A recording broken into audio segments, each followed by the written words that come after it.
ناظرین، زمانہ قدیم سے انسانوں کو اپنے پیاروں اور خصوصاً حکمرانوں کے مردہ اجسام کو محفوظ کرنے کی عجیب عادت ہے۔ قدیم مصریوں سے یہ رواج چلا آ رہا ہے کہ مردہ اجسام کو مختلف اقسام کے کیمیکلز لگا کر محفوظ کیا جاتا ہے۔ اس کی ایک وجہ تو شاید یہ ہے کہ ایسے حکمران یا طاقتور لوگوں کی موت کا عام آدمی یقین ہی نہیں کر پاتا اور اس کی لاش کو محفوظ کر کے شاید اسی نفسیات کی تسکین حاصل ہوتی ہے۔ تاریخ کے کچھ مشہور اور متنازع کرداروں کی لاشوں کو محفوظ کیا گیا ہے۔ آج کی ویڈیو میں ہم آپ کے لیے اسی حوالے سے دلچسپ معلومات پیش کر رہے ہیں۔ اگر آپ مختلف سائنسی، تاریخی اور علمی موضوعات پر سوچتے ہیں اور مزید جاننے کا تجسس رکھتے ہیں تو سبسکرائب کیجئے ہمارا چینل اور بیل آئیکن دبائیے تاکہ ان موضوعات پر تیار کی گئی ہماری ویڈیوز آپ کو فوری مل سکیں۔ ناظرین، روسی انقلابی لیڈر ولادیمیر لینن کی لاش کو 1924 میں ان کی موت کے بعد مشہور ریڈ اسکوائر میں رکھا گیا تاکہ عوام اپنے محبوب لیڈر کا آخری دیدار کر سکیں۔ لینن کی لاش کو محفوظ رکھنے کے لیے اس پر مختلف کیمیکلز جیسا کہ ایسیٹک ایسڈ اور وڈکا وغیرہ کا استعمال کیا گیا تھا، اور اس کے بعد سے اب تک لینن کی لاش کو اسی طرح سے محفوظ رکھا جا رہا ہے۔ تاہم عوام کی ایک بڑی تعداد اس حکومتی پالیسی پر تنقید بھی کرتی ہے کہ ایک تو اس عمل میں قیمتی پبلک ٹیکس منی کا استعمال کیا جا رہا ہے، جبکہ دوسرا یہ خود لینن کی خواہش کے بھی خلاف ہے اور ان کی بیوہ نے بھی اس پر اعتراض کیا تھا۔ مگر انقلابی رہنما سمجھتے ہیں کہ عوام کے ذہنوں میں انقلاب کے اثرات کو زندہ رکھنے کے لیے اس قسم کی علامتیں ضروری ہیں، لہٰذا ان کی لاش آج بھی اسی طرح سے دیکھی جا سکتی ہے۔ لینن کے بعد 1953 میں جوزف اسٹالن کو بھی ان کی موت کے بعد اسی طرح سے محفوظ کر کے لینن کے مقبرے میں رکھا گیا اور یہ اگلے کئی سال تک وہاں موجود رہا، مگر اس دوران ملک میں کئی تبدیلیاں آئیں اور جوزف اسٹالن، جنہوں نے اپنی زندگی میں بطور ایک سخت گیر حکمران بے شمار لوگوں کو قتل کروایا تھا اور دیگر ظلم کیے تھے، کے خلاف ملک کا ایک طبقہ اٹھ کھڑا ہوا اور اسٹالن کی لاش کو لینن کے مقبرے میں رکھنا ایک توہین آمیز عمل قرار دیا اور فی الفور اسٹالن کا مردہ جسم وہاں سے ہٹانے کا مطالبہ بھی کر دیا۔ حکومت نے اگرچہ کچھ عرصہ اس مطالبہ پر مزاحمت کی، مگر بعد ازاں جب حکومتی حلقوں میں بھی اس مطالبے کی حمایت شروع ہوئی تو پھر ایک رات خاموشی سے اسٹالن کی لاش کو کریملن کی دیوار کے ساتھ خاموشی سے دفن کر دیا گیا۔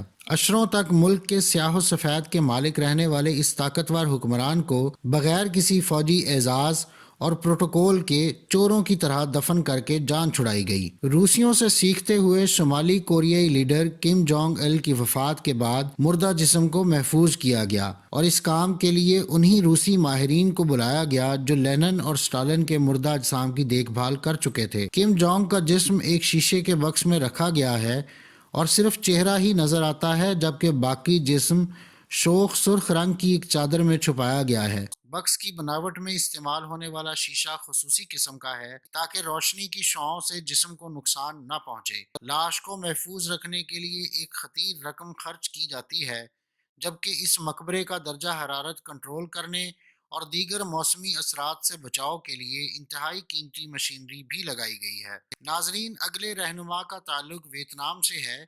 ہوچی من نے ویتنام کی آزادی کی تحریک کی قیادت کی اور پھر ملک کے وزیر اعظم کی حیثیت سے خدمات انجام دیں۔ ہوچی من 1969 میں دل کے دورے کے سبب انتقال کر گئے۔ ان کے آبائی شہر ہنوئی میں ایک بہت بڑا مقبرہ تعمیر کیا گیا۔ اندر ان کا مردہ جسم اس طرح محفوظ کیا گیا ہے جس طرح دنیا کے بہت سے دوسرے کمیونسٹ قائدین ہیں۔ اگرچہ ان کی اپنی خواہش یہ تھی کہ ان کے جسم کو جلا کر ان کی راکھ کو 3 مختلف پہاڑیوں پر بکھیر دیا جائے، مگر دیگر کمیونسٹ رہنماؤں کی طرح ان کے بعد آنے والوں نے یہ زیادہ مناسب سمجھا کہ ان کے مردہ جسم کو علامتی طور پر ہی صحیح مگر زندہ رکھا جائے۔ ان کی وفات کے بعد دارالحکومت کا نام ہوچی من شہر رکھ دیا، مگر آج ویتنام حکومت ان کی امیج کو برقرار رکھنے کے مشکل چیلنج سے نمٹ رہی ہے۔ ان کی شخصیت کے حوالے سے کسی بھی قسم کی منفی خبر یا آرٹیکل کی نشر و اشاعت پر مکمل پابندی ہے۔ ناظرین، ماؤ زے تونگ چین کی کمیونسٹ پارٹی کے رہنما تھے اور انہوں نے تقریباً 30 سالوں تک اس کے چیئرمین کے عہدے پر فائز رہے۔ انہوں نے جدید چین کی تشکیل اور چین کو اس راستے پر ڈالا جس پر چل کر آج وہ ورلڈ لیڈر ہے۔ چیئرمین ماؤ کی زندگی کی آخری ملاقات بھی پاکستانی وزیر اعظم ذوالفقار علی بھٹو سے ہی تھی، جس میں انہوں نے پاکستان کو 50 کلو گرام افزودہ یورینیم مہیا کرنے پر آمادگی ظاہر کی تھی، اور اسی وجہ سے پاکستان اپنا ایٹمی پروگرام مکمل کر سکا۔ ماؤ کی موت کے بعد ان کا جسم ایک ہفتے تک عام لوگوں کے دیدار کے لیے پڑا رہا، مگر اس کے بعد اس کو کرسٹل کے ایک تابوت میں بند کر کے تیانمن اسکوائر پر موجود ان کے مقبرے میں منتقل کر دیا گیا، جہاں آج بھی پورے ملک سے لوگ اپنے اس محبوب رہنما کو تعظیم پیش کرنے کے لیے آتے ہیں۔ وینزویلا کے صدر ہیوگو شاویز کا انتقال 2013 میں ہوا۔ اپنے سوشلسٹ اور کمیونسٹ پیشراؤں کے فیشن میں شاویز کا جسم بھی محفوظ کیا گیا تاکہ وہ اپنے عقیدت مندوں کے سامنے ہمیشہ موجود رہیں، مگر بدقسمتی سے وینزویلا کی گرم مرطوب آب و ہوا کے باعث یہ کوئی آسان کام نہیں تھا، مگر وینزویلا حکومت نے بڑی مقدار میں پیسہ خرچ کر کے دنیا بھر سے ماہرین کو بلایا، جنہوں نے ان کے جسم کو محفوظ رکھنے کا ایسا نظام بنایا کہ آج بھی ان کا جسم کراکس کی ملٹری اکیڈمی میں محفوظ حالت میں موجود ہے۔ مومیا جوانیٹا ایک 12 سے 15 سال کی عمر کی لڑکی کی محفوظ شدہ لاش ہے، جس کو قدیم انکا تہذیب میں 1440 سے 1480 کے درمیان بطور قربانی دیوتاؤں کو پیش کیا گیا تھا۔ پیرو میں ایک پہاڑ کی چوٹی سے اس کی محفوظ شدہ لاش سائنسدانوں نے دریافت کی تھی۔ چوٹی پر موجود شدید ٹھنڈے ماحول کی وجہ سے لاش کئی صدیوں تک محفوظ رہی۔ دریافت کے بعد سے اب تک لاش کو میوزیم میں محفوظ کیا گیا ہے، جہاں سیاحوں کی ایک بڑی تعداد اس کو دیکھنے جاتی ہے۔ ناظرین، فرڈیننڈ مارکوس ایک فلپائنی صدر تھے جنہوں نے 1965 سے 1986 تک ملک پر حکمرانی کی تھی۔ مارکوس کا انتقال جلا وطنی میں ہوا اور 2001 تک ان کا جسم ہوائی کے ایک مردہ خانے میں رکھا گیا، مگر پھر اسے فلپائن کو واپس کر دیا گیا۔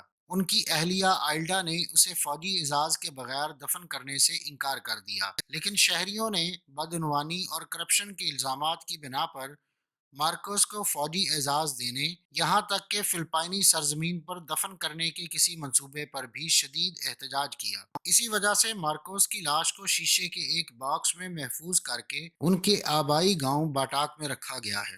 برناڈیٹ سوبریس ایک مذہبی رہنما تھیں جنہوں نے 1844 تا 1879 زندگی گزاری۔ ان کی زندگی میں ہی لوگ ان کی بزرگی اور بڑائی کے قائل تھے، اور عیسائی مذہب کی بڑی شخصیات میں ان کا شمار کیا جاتا ہے۔ بعد از موت انہیں پوپ کی طرف سے سینٹ کا درجہ دیا گیا۔ ان کے مردہ جسم کو فرانس کی ایک شرائن میں محفوظ رکھا گیا ہے، اور رپورٹس کے مطابق ان کی موت سے لے کر اب تک ان کی اندرونی اعضاء کو کوئی نقصان نہیں پہنچا، اور ان کی لاش قدرتی طور پر محفوظ کرنے کے لیے بہترین ہے۔ تاہم اب یہ شرائن مذہبی ٹورزم کے حوالے سے ایک اہم سائٹ ہے، اور ہر سال 5 ملین سے زائد لوگ یہاں آتے ہیں۔ ہان ڈائنسٹی میں مرنے والی زن ہوئی کی حنوط شدہ لاش 1971 میں دریافت کی گئی تو اپنی بظاہر صورتحال کے برعکس اس کے بال اور جلد اچھی حالت میں تھے، اور اس کی رگوں میں اس کا A گروپ بلڈ ابھی بھی موجود تھا۔ در حقیقت جب اس کا جسم دریافت ہوا تو بہت اچھی حالت میں تھا، مگر ہوا میں موجود آکسیجن کی وجہ سے فوراً خراب ہونا شروع ہو گیا۔ لہٰذا اس وقت جو تصویر آپ دیکھ رہے ہیں وہ اس حالت سے بہت مختلف ہے جس میں اس کی لاش دریافت کی گئی تھی۔ اس کے مردہ جسم کو اس انداز میں محفوظ کیا گیا تھا کہ اس کے جسم کے مسل تک محفوظ تھے اور جوڑوں کو آسانی سے ہلایا جا سکتا تھا۔ لیڈی ڈائی کو 20ویں صدی کی ایک سب سے اہم آثار قدیمہ کی دریافت مانا جاتا ہے۔ آج اس کی باقیات ہنان صوبائی میوزیم میں واقع ہیں۔ ناظرین، حضرت موسیٰ علیہ السلام کا پیچھا کرتے ہوئے دریائے نیل میں ڈوب کر ہلاک ہونے والے فرعون کا نام رمسس دوم تھا۔ اللہ پاک کے حکم سے دریائے نیل کے پانی میں ڈوب کر ہلاک ہونے والے رمسس کی لاش خود بخود کنارے لگی، اور رہتی دنیا تک اس کو عبرت کا نشان بنا دیا گیا۔ آج اس فرعون کی لاش کی دیکھ بھال کرنے والے سائنسدان کہتے ہیں کہ سائنسی تحفظ کا طریقہ تو اپنی جگہ، مگر اس فرعون کی لاش پر واقعی لگتا ہے کہ کوئی اور طاقت بھی اثر انداز ہو رہی ہے۔ 1974 میں جب سائنسدانوں نے دیکھا کہ لاش پر فنگس لگ رہی ہے تو علاج کے لیے اسے پیرس منتقل کیا گیا۔ اس موقع پر ہزاروں سال قبل انتقال کرنے والے اس فرعون کے لیے پاسپورٹ بنایا گیا جس پر اس کا پیشہ بادشاہ درج تھا۔